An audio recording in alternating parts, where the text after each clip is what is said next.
I can't see anything. Damn, we're off course. No, I can't see it. We're way off. On June the 1st, 1999, as an American Airlines jet prepared to land amid fierce thunderstorms, passengers knew they were flying into trouble. I don't know what made me aware, so doggone aware, that we were going to have a problem.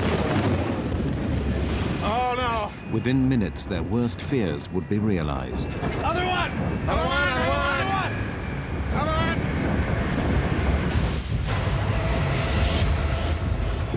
I'm yelling, get away from the plane.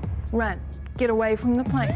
I don't know where we're at, but there's a road that goes around the airport. Well, we got a lot of people hurt. This film tells the story of a tragic and avoidable disaster. The investigation would reveal a lethal combination of pilot error, the devastating effects of severe weather, and a dangerous race to keep the plane on schedule. It would also uncover disturbing evidence of an industry-wide failing, one that could kill again at any time.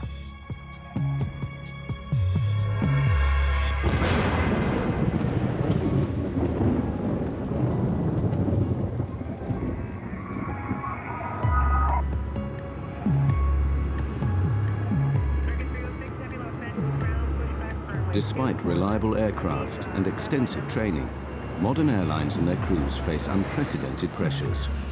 Intense industry competition demands that the whole system, from the flight planners to the pilots, be efficient and on time. The stresses this can bring would play a vital role in the loss of Flight 1420.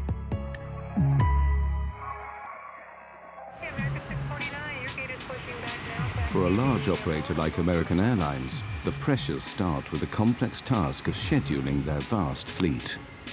Dispatchers direct the planes around the world in a carefully choreographed dance.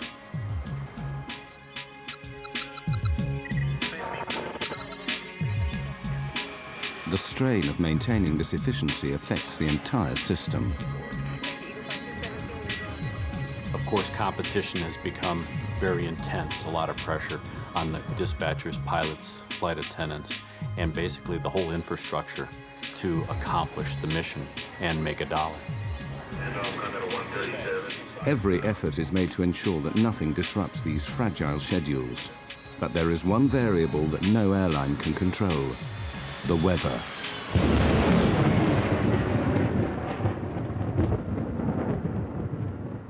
The southern states of America are especially prone to severe weather.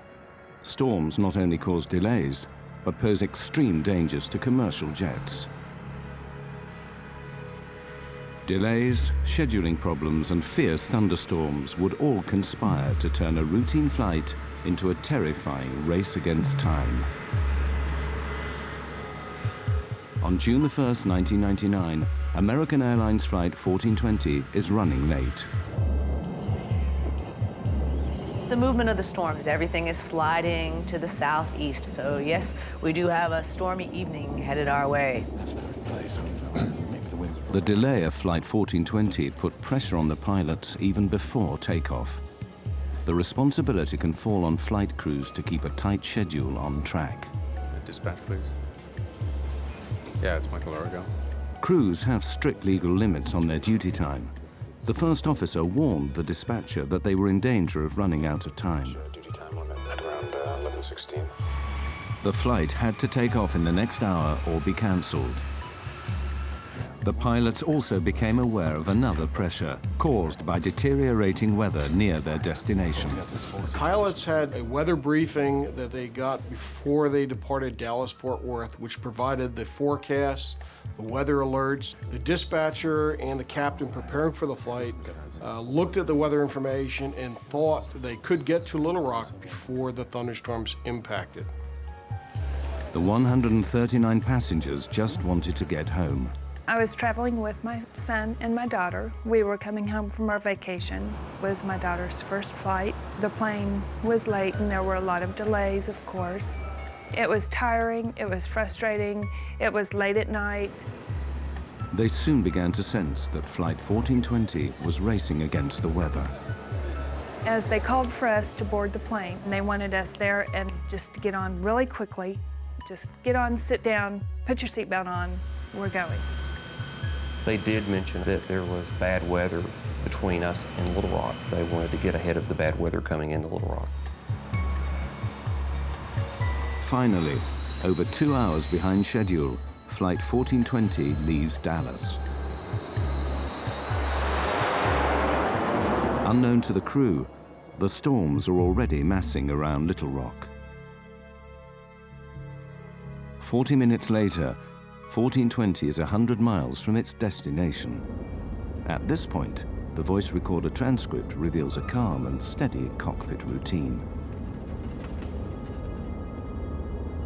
American 1420, you gonna still want lower? So far, it's okay. So far, so good, ma'am. American 1420 will let you know. The first officer on American 1420 was a new hire.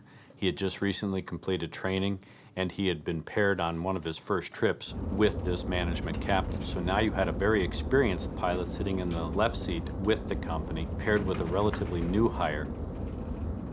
Bushman and Origal are clearly relaxed as they plan their approach and landing. 25 for 24, set and armed. Think this stuff's gonna work out pretty well? Yeah, we're almost down to max landing weight. There's a moon out. Or a spaceship. Oh, it's the mothership. Center pump's coming off. All right. The pilots are keeping a close eye on the storms ahead. Onboard weather radar scans a cone-shaped area of sky in front of the plane. Potentially severe storms show up in red. There's your big what diddly. Yeah, we got to get over there real quick.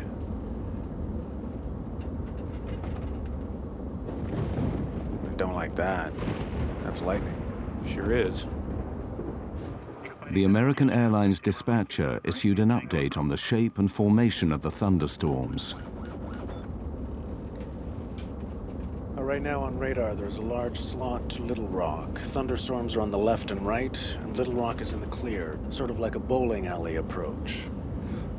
Thunderstorms are moving east-north-eastward towards Little Rock, and they may be a factor for our arrival. I suggest expediting our arrival. Dispatcher gave this flight crew the weather information. It appeared to him that there was going to be a gap, or what he called the bowling alley, where you had two types of thunderstorms or two thunderstorms with an alley between it.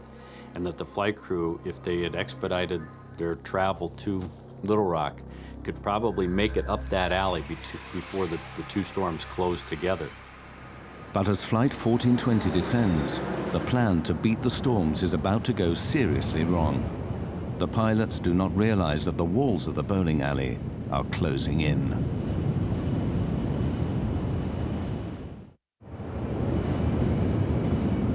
The route flown by American Airlines Flight 1420 is flanked by treacherous thunderstorms, a corridor the pilots call the bowling alley. With 80 miles to go, the path to Little Rock still appears to be clear. This is the bowling alley right here. Yeah, I know. In fact, there are the city lights. Straight there. You want to go down? Not yet, but pretty soon. We're about 80 miles from the airport, and we started our descent toward it. Quite a light show on the side of the aircraft, and we're going to be passing that on our way to Little Rock. It's been a pleasure having you aboard our short flight. And I'd like to take this opportunity to thank you for flying American Airlines. The lightning seemed to be on both sides of the plane. It lit up the inside of the plane. Very quick, you know, just kaboom type lightning, which was a little scary. There was quite a light show off to the left. Normally that doesn't get pointed out. If you go past the Grand Canyon, that gets pointed out, but not a lightning show.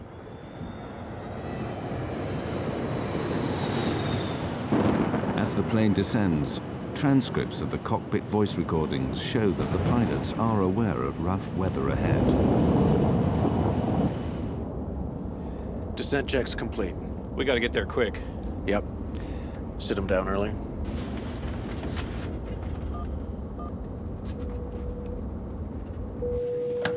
Hello? I think it's going to get a little bumpy here again, if you don't mind. Do we need to sit down? Well, how far through are you? We're almost done, but not quite. Well, finish it up real quick. Okay.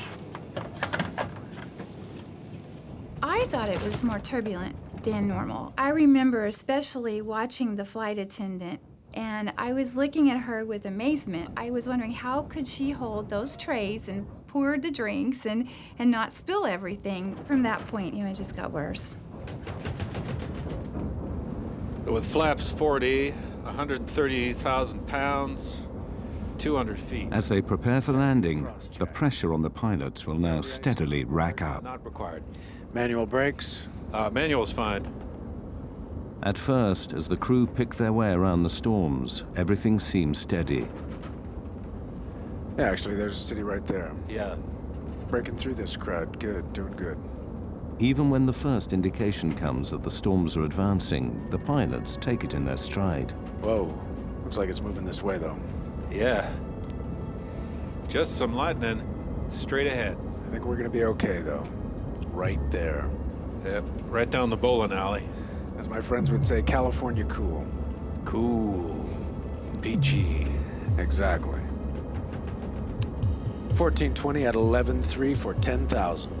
But when the pilots contact the controller at Little Rock, he gives the first of a series of alarming weather alerts. Roger.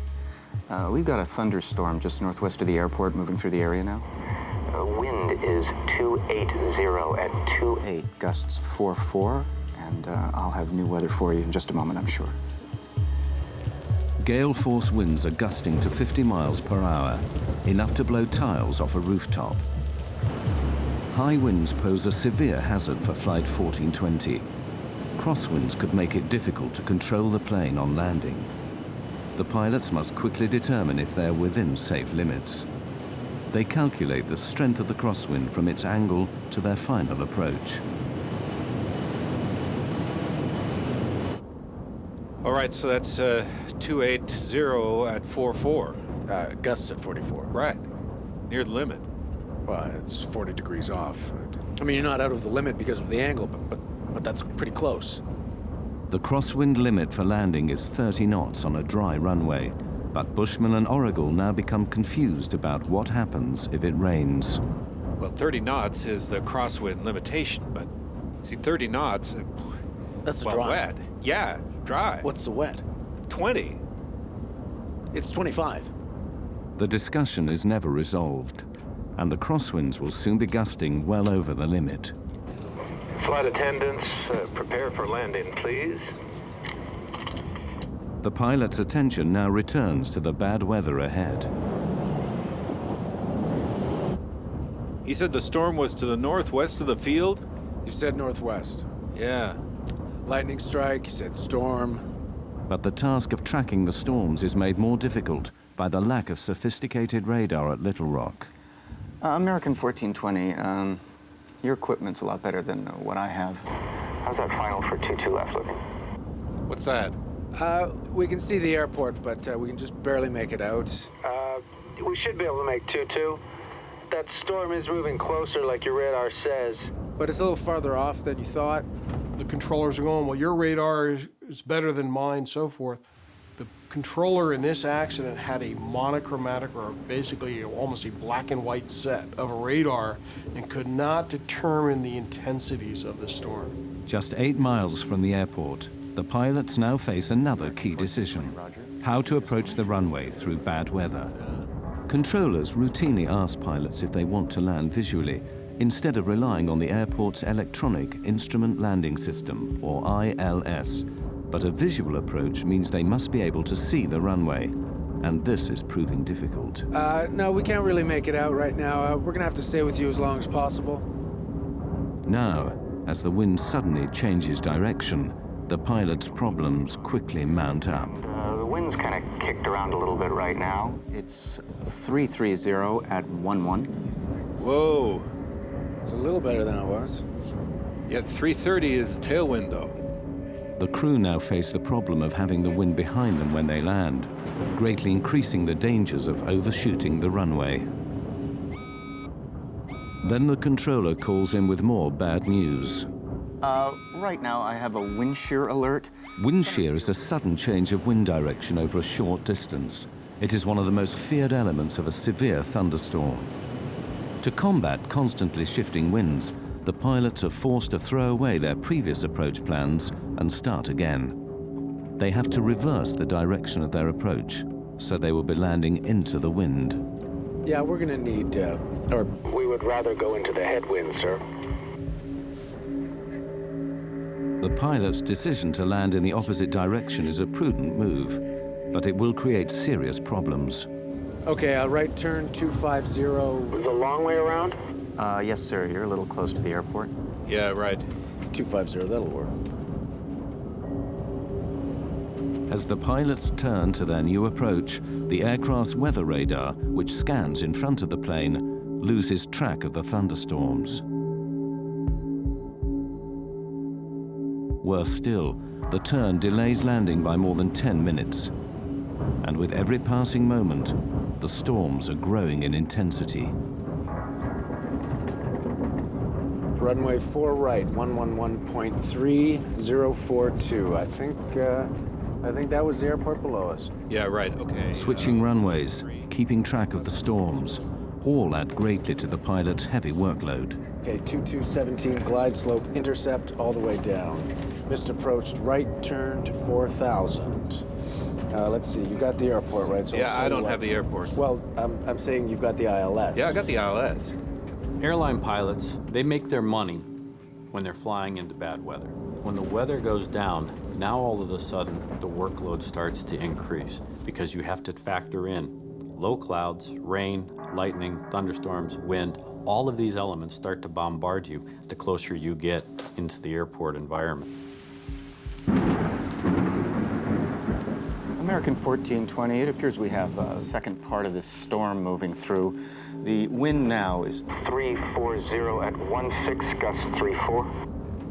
With the storms worsening, the pilots need to make it to the airport as quickly as possible. You want to accept the short approach, keep it tight? Yeah, but if you can see the runway, because I don't quite see it. Yeah, it's right there. All right. You see it? You just point me in the right direction, I'll start slowing down. Give me flaps 11. Damn, it's heading right over the field. American 1420, did you call me? We got the airport, but we're going right in between clouds. I think it's to my right. Off my 3 o'clock low, about 4 miles. American 1420, that's it. Do you want to shoot the visual approach, or you want to go out for the ILS? A visual approach will allow 1420 to reach the airport faster than one that depends on instruments. I can start the visual. If we can do it. American 1420's cleared, visual approach, runway 4 right. If you lose it, need some help, let me know, please. But a visual approach means the pilots must keep the runway in sight at all times. The transcripts now reveal rising confusion on the flight deck as the captain struggles to fix the position of the airport. Okay, did you notice something? Did you see the airport there? Where? There, okay, right. You're on a base for it, okay? It's right there. Well, I'm on a base now? It's like a dog leg. We're coming in, and there it is, right there. I lost it. You're downwind of it. It's right there. Well, I still don't see it. Just vector me. I don't know.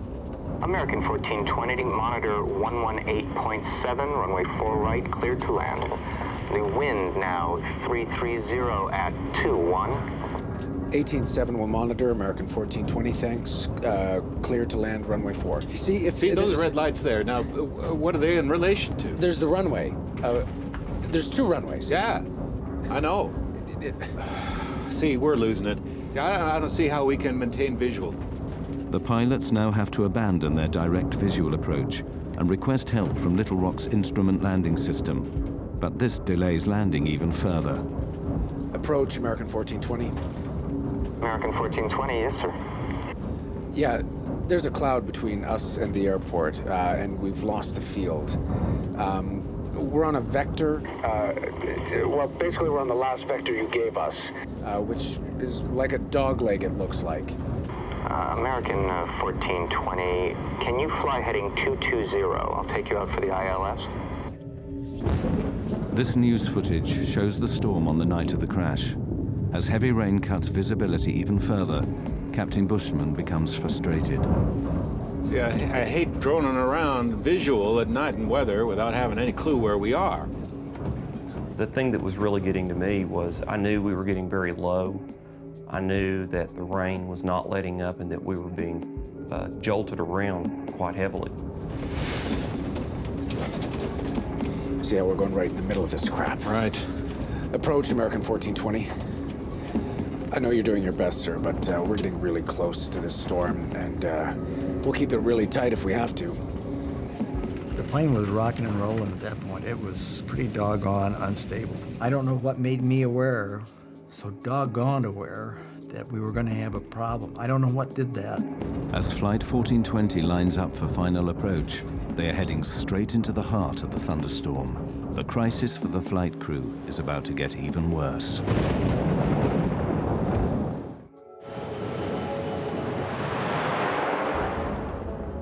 With Flight 1420 4 minutes from touchdown, severe thunderstorms give the pilots another major problem. Blinding rain and thick cloud are obscuring the airfield. The visibility on the runway, known as RVR, is getting dangerously low.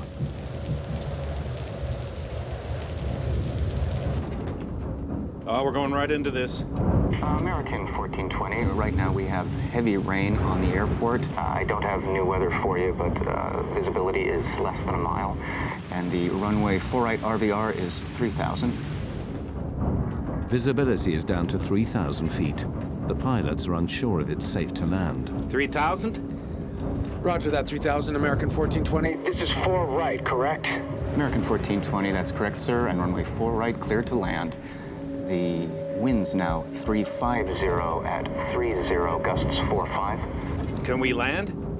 030 at 45, American 1420. 3,000 RVR, we can't land on that. No, 3,000 if what you do look we at... need? No, it's 2,400 RVR. Okay, right. Yeah, we're fine. All right. 15. Landing gear down.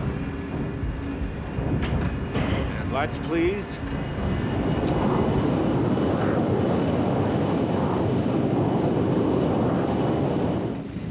As we descended through a very dark black cloud. The rain seemed to be going horizontal. It was windy enough, apparently outdoors, that the plane was moving around a lot. I'd never done this before. I buckled up really tight, almost uncomfortably tight, and I was concerned enough. I put my shoes back on and got ready to go. There was something going on that made me very nervous. The crosswinds are way over the limit. The pilots could divert to another airport, but they don't, even as the weather gets worse. Wind shear alert. Center field wind 350 at 32. Gusts 45. North boundary wind 310 at 29. Northeast boundary wind 320 at 32. The jolts seemed to be much stronger than I'd ever felt. You could tell that the thunderheads were extremely close to the plane. I said words to the effect that if he tries to land in this weather, we'll crash. Flaps 28. Add 20. Then visibility falls drastically below the limit. American 1420, the runway 4 right RVR is now 1,600. Damn. The crew are rattled. Under pressure, they begin to make mistakes. Can't see anything. Looking for 460. It's there. Couldn't see anything. The wind was throwing the plane around so violently. I think it was enough of a crosswind that I was afraid we were going to land on the wing. We felt like we were going to tip over. I mean, it just felt that bad. You want 40 flaps? Yeah, I thought I called it. I knew the way he was jockeying the plane and the sounds of the engines that he was trying to get lined up for the runway, and I couldn't see it, and I couldn't see it, but I could tell we were close, and I kept thinking, where's the runway? 1,000 feet. 20. 40-40 land. This is a can of worms. Wind is 330 at 28. I'm gonna stay above it a little. There's a runway off to your right. You got it? No. I got the runway in sight. You're right on course. I got it. Stay where you got it. I got it. Most of the people at that point in the plane were just holding on really tight, just looking forward. I mean, like rigid. I suspected the worst. I mean, I really did. We might not get down.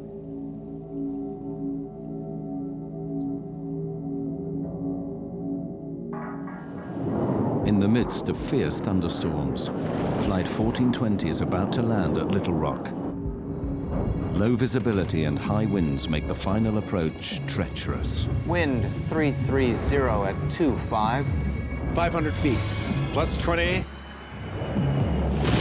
Wind 330 at 23. Damn, we're off course. No, I can't see it. We're way off. I can't see anything. Got it? Got it! 100 feet. 50 feet. 40. 30. 20. 10.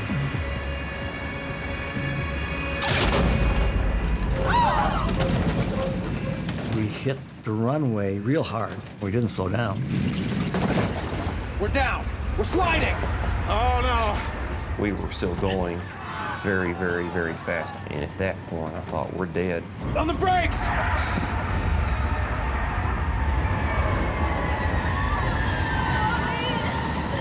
It was just chaos. It was terrifying. Quite literally terrifying. Other one! Other one, other one!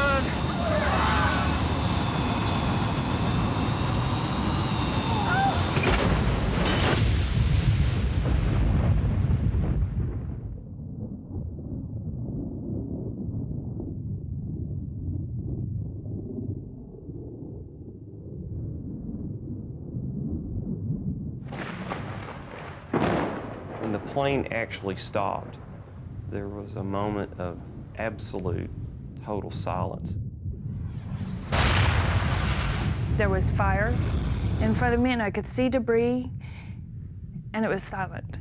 And I thought, oh my gosh, I'm dead. Well, I knew we were in deep trouble. You know, it's a process that started, and in some way it's got to end. It's going to end, and when it ends, how do I get out of here?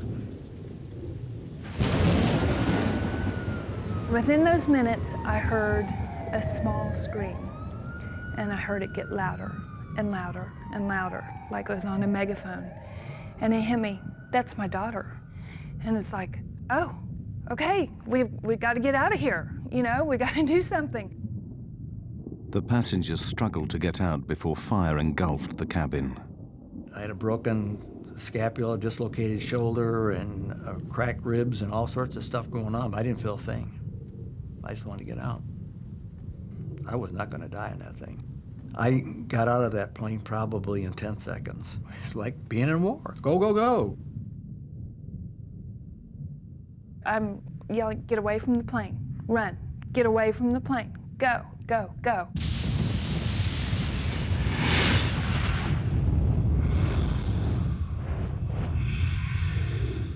Some folks looked like they'd been in an explosion. Their clothes were tattered. I saw a man using his cell phone to call for help. Okay, I don't know where we're at, but there's a road that goes around the airport. Well, we got a lot of people hurt.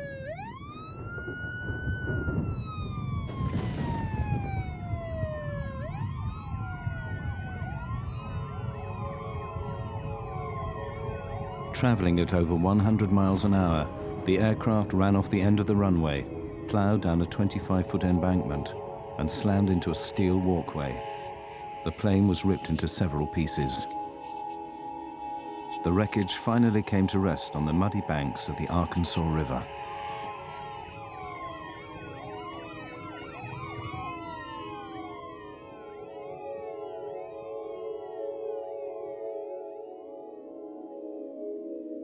Ten passengers died in the crash.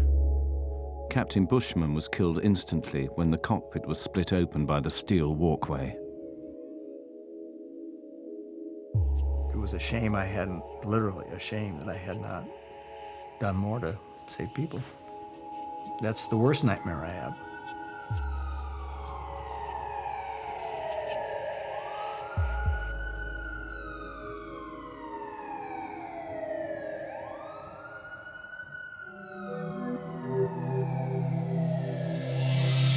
The U.S. National Transportation Safety Board was immediately notified. Greg Feith was the NTSB's chief investigator. The night American 1420 happened, I received a phone call about 1 o'clock in the morning. from our communications center at the NTSB advising that there had been an aircraft accident at Little Rock, and there may be some fatalities involved. Fellow investigator Don Ike was quickly on the scene. There's a sense of adrenaline as an accident occurs like this, where you're being launched to the accident scene. And there's a strong urge to get there, to try to find out what happened, to document the facts so we can prevent it from happening. The NTSB set up a command center close to the site. They would spend the next 18 months piecing together the events that led to the crash. We did have a basic idea when we got on scene of what had happened. We just didn't know why. We knew the airplane went off the end of the runway. We knew that the pilots couldn't stop it. We knew that the aircraft was destroyed going through this catwalk. We knew that the subsequent post-crash fire killed people. We just didn't know why at that point. The NTSB worked backwards from the impact, piecing together the sequence of events from the final approach all the way back to Dallas-Fort Worth. The first question for investigators was why the pilots had been unable to stop the plane. Analysis of the tire tracks left by the skidding plane showed a complete loss of control after touchdown. When you look at the width of those tire tracks, you then see that the airplane wasn't going straight, but in fact was sliding sideways. Here you have this machine that weighs 130, 140,000 pounds. It has 100 or so people on it. It is sliding uncontrolled off this runway.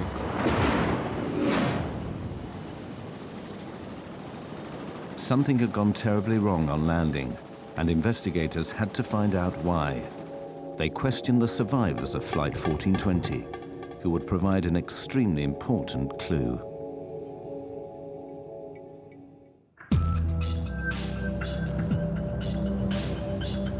The NTSB investigators needed to find out why Flight 1420 had slid uncontrolled off the runway.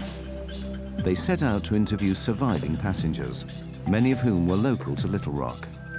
Their eyewitness testimony would point the inquiry towards the most important mechanical system used to slow a plane down after landing.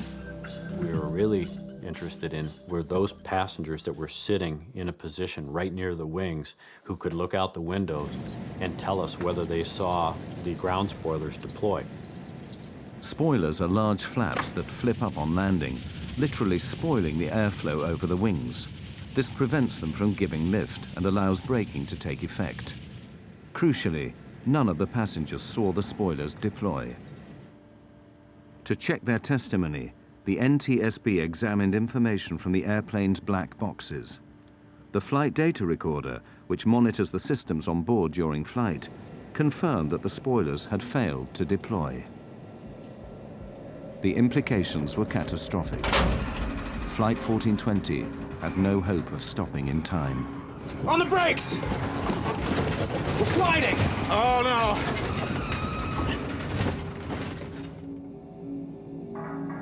So was the failure of the spoilers to deploy a mechanical problem? Or in the confusion of final approach, was it pilot error? To find out, the NTSB would make clever use of the cockpit voice recorder, or CVR. Make it out. You want 40 flaps? Yeah, I thought I called it. One of the key elements that the CVR team was listening for was the setting of the spoiler handle. We saw on the flight data recorder that the ground spoilers didn't deploy. We wanted to know if the handle had been actually armed or not, and we were looking for a specific click sound. We couldn't find that sound on the accident CVR, which led us to believe that the handle was never in the armed position at touchdown.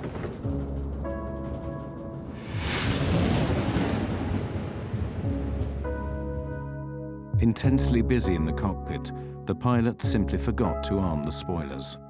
Had they deployed, the MD-80 aircraft might have overshot the runway, but it would have stopped before hitting the catwalk. The pilots had made serious and ultimately fatal errors, but investigators wanted to know why. They suspected that pressures earlier in the flight led to these mistakes. They turned their attention to the weather.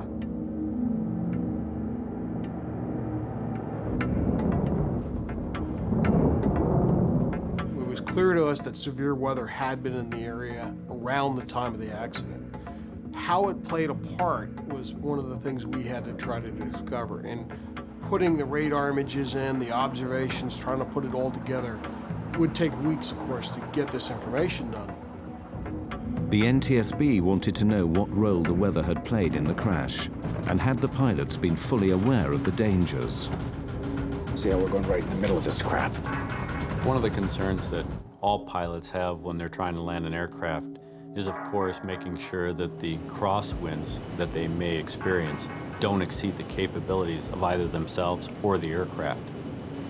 The wind's now 350 at 30, gusts 4-5. Can we land? This particular flight crew had a limitation, not imposed by themselves, but imposed by the company, and that was that they were not allowed to exceed a 10-knot crosswind on a wet runway. Crosswind limits are clearly stated in the operating manual. The crew of 1420 were flying beyond regulation limits. This is a can of worms. There's a runway off to your right. You got it? No. The effect of the winds can be seen in this NTSB animation, showing the captain's desperate last maneuvers. Winds definitely impacted the flight. If you look at the animation, you'll see them fighting the winds. Definitely not good. We're down. On the brakes. Other one. But when you start talking about a wet runway, thunderstorms, not good. But were the pilots of 1420 aware of the hazards posed by the severe weather? For the NTSB, previous accidents had made the dangers of thunderstorms all too clear. In 1994, a US Air DC-9 fell victim to wind shear in North Carolina. The plane stalled at 250 feet and fell from the sky. A Delta TriStar crashed after flying into the most severe kind of wind shear that created an intense downdraft of air. So, should the crew of 1420 have aborted the approach? There's the runway. There's two runways. Yeah, I know. See, we're losing it. I don't see how we can maintain visual. This NTSB weather animation overlays the path of the aircraft with ground radar images of the storm. Bushman and Origal landed in lightning, torrential rain and hail, and the crosswinds gusting well over the limit. Based on the information that we had from ground-based weather radar, the flight crew of 1420 should have been seeing majority of that storm. They would have been seeing the leading edge going green, rapidly changing the yellow to bright red. I can't see anything. Looking for 460. As they progressed towards Little Rock, they started to paint the bad weather not only on their onboard radar, but they could see out the window lightning. And one of the key statements that this captain made, which basically summarized the entire flight, was the captain saying, I hate droning around visual at night in weather without having any clue where we are. I hate droning around at night when I don't know where I am. That was such a key statement. It was at that point, by an experienced 10,000-hour captain, that he should have abandoned the approach going into Little Rock and either gone to his alternate or made his way back to Dallas. But to make a statement like that and then continue an approach to an airport where you have a thunderstorm in progress over the airport is a recipe for disaster. But the pilots were not the only ones to be heavily criticized. As the investigation continued, American Airlines flight policy would come under fire, and an industry-wide scandal was about to be exposed.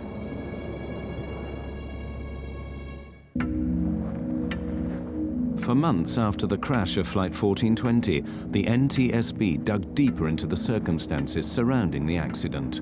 The question was, who would take responsibility?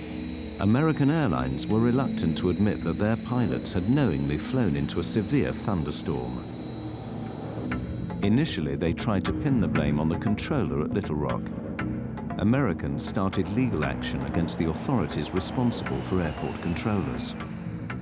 Americans' lawyers claimed that the crew of Flight 1420 had not been given all the current weather information. American 1420, your equipment's a lot better than what I have. How's that final for 22 left looking? But after interviewing the controller at Little Rock, investigators were unconvinced. It's highly unlikely that the flight crew wasn't sufficiently informed about the nature of the weather and the severity of the weather, not only en route, but of course during the course of the landing at Little Rock. The focus turned back on the pilots. Lawyers representing the passengers were determined to get American Airlines to accept liability for the crash. I mean, it is about money in a way, because you want to make them pay. Because I saw the letters that they would write back to my lawyer, minimizing what we had been through, minimizing my daughter's burns, cuts, the psychological effects it had on my son at age 15, and my daughter and me, and just minimizing everything. So you want to find a way to hurt him. Renee Solomons and many other survivors attended the NTSB public hearings held in Little Rock 8 months after the disaster. With the captain dead, the co-pilot was the first to testify. As we went off the end of the runway, I could see the runway lights coming up, and I knew we were going off the end of the runway. I couldn't see anything in front of us, and all I thought was the gear would collapse, and we would continue to slide. It's got to be okay. And then all of a sudden, I felt the impact. Well, I followed it as close as I could. You bet. I mean, I wanted to know what happened. I went to all of the NTSB hearings. I was outraged. I was mad. For me, they didn't ask him the right questions. You know, I wanted to ask him, what were you thinking? Why did you all play chicken with our lives? The co-pilot's testimony was highly controversial. In his account of the final moments of the flight, he claimed to have told the captain to abort the approach, otherwise known as a go-around. Who can call for abandoning the approach? Either pilot. Did you call for a go-around at any time? Yes, sir, I did. It sounds like after reviewing the tape, you can definitely hear the go and the around. It seems like he talked the same time I did, and I looked over at him, and he brought the airplane back on course. However, when NTSB specialists studied the cockpit voice tapes, they couldn't hear this statement. Damn, we're off course. No, I can't see it. Way off. Even though he stood by that statement, we could never validate it. That led to a controversial finding because we weren't really sure if that took place or not. The NTSB asked tough questions of the co-pilot, but was American Airlines training also at fault? Greg Feith put an American Airlines manager on the stand. What were the company rules for pilots flying near thunderstorms? When asked the question, he basically responded that he just didn't want his pilots flying into that type of weather. Our pilots are forbidden to enter or depart a terminal area blanketed by thunderstorms. To the NTSB, this policy simply wasn't clear-cut enough. Well, that's a very subjective call for a pilot. Pilots need boundaries. You have to set limits. If there's convective activity, that is thunderstorm activity, it's within 5 nautical miles of the airport, there's lightning, there's wind shear, don't go there.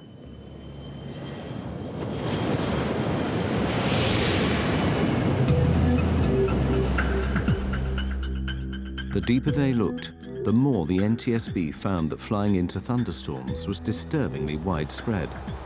Extraordinary evidence given at the hearings revealed that the problem spread through the whole industry.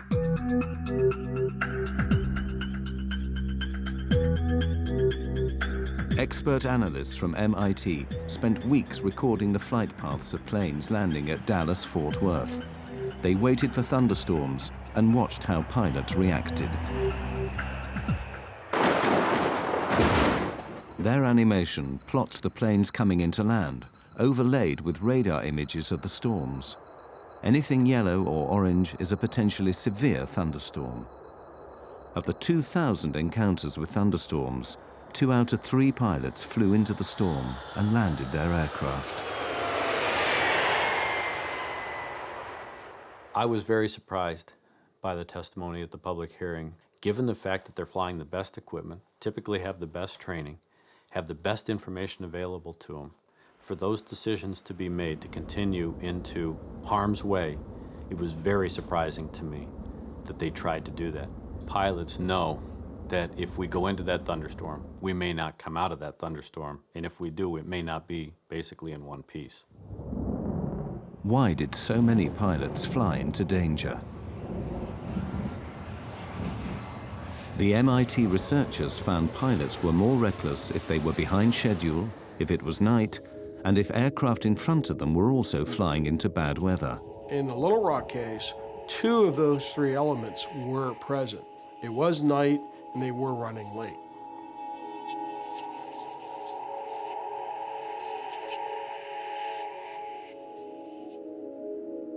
The MIT investigation was chilling evidence that the crash at Little Rock was part of a much wider problem.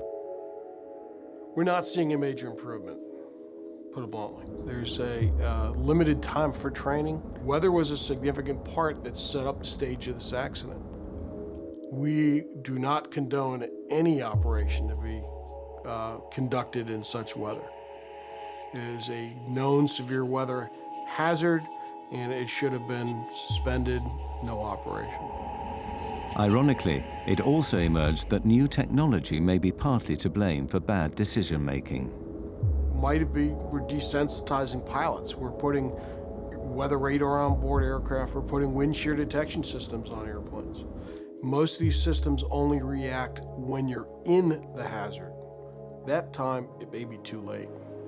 But the root causes behind the crash of 1420 went even deeper.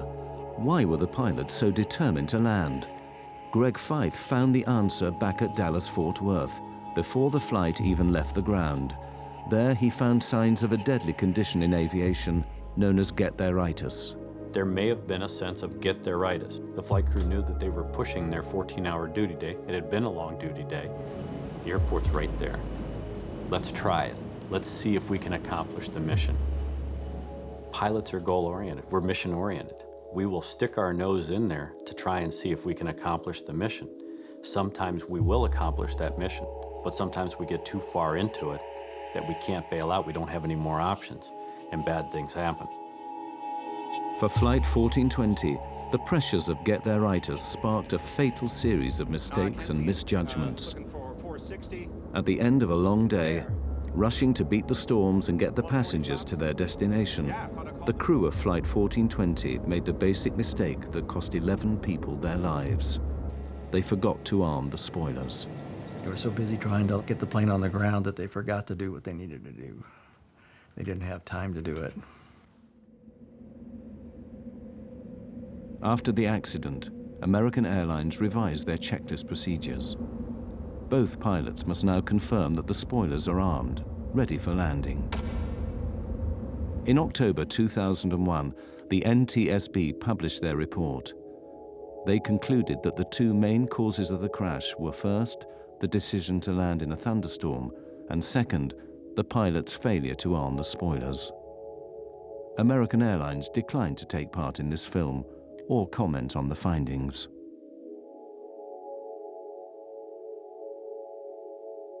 As an investigator, I had over 2 years to basically criticize and determine what the captain was trying to accomplish. That particular captain had seconds to make decisions based on the information he was getting. And while it's unfair for an acts investigator like myself to start pointing the finger, I wasn't there. I blame them, but I'm not angry per se at them. I don't waste my time with anger on them. They'd got nothing but flack. You can understand it, but I can't understand a person, wanting to kill himself either. We've been out and visited his grave at the Air Force Academy a couple, 3 times, and the guy just got caught up in a bad situation. I mean, been there, done that.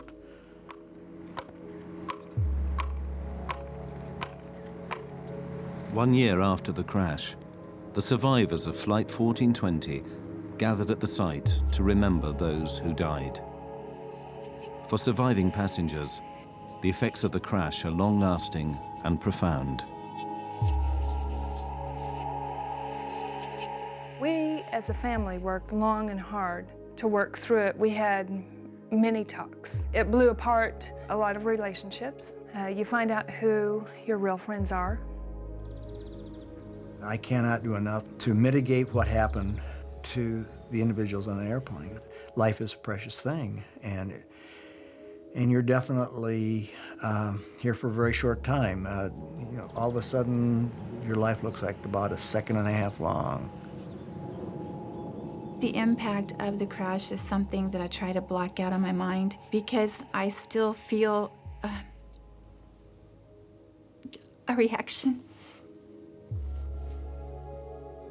People ask me if I'm okay. Well, no, I'm not okay. No, we'll never be okay. I mean, what is this okay stuff? You're different. And deal with it. I mean, that's the way we're going to be. The day after it happened, when Adam and I were in the hospital in Samantha, Adam and I got up and we looked out the window and we just couldn't believe that life went on. We just couldn't believe cars were driving and it was sunny and life went on, you know, because for us, life stopped.